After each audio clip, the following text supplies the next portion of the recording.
It's definitely the most edgy character that I've played thus far in my career. I was so excited to get to play a character after this, like this, especially after doing The Happening and The Lovely Bones. You know, I'm a parent, so I've always kind of struggled with how I would handle something like this, a horrific event happening to a loved one or my child, and I couldn't see myself dealing with it any other way. Obviously, I'm not a law enforcement officer, but I would definitely be out for revenge.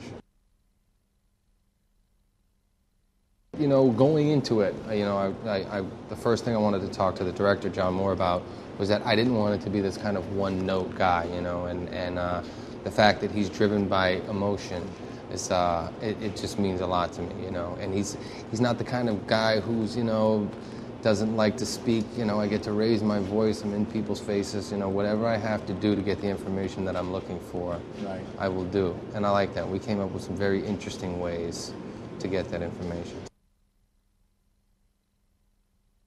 Well, he comes home one day to, play with his child and, kiss his wife hello, and, they've been taken from him. And, he just takes upon this mission to find out who's responsible. And then, of course, unveiling all the different things that happened.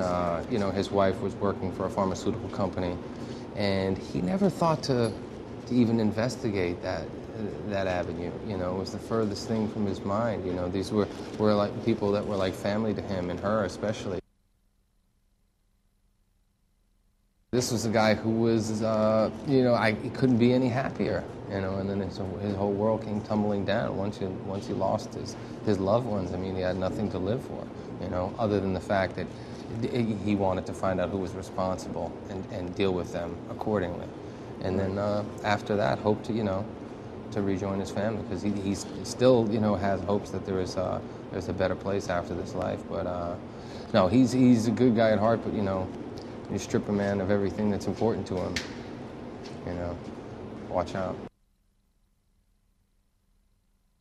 The guy, he's probably one of the most talented shooters I've ever seen. But he started as like a loader, So the guy lives and dies with every shot, and I like to see that. I talked to him. I said, anything else you want to do with me, let me know, because he gives it 110%, and that's what I do. So knowing that you're in the same boat, the guy,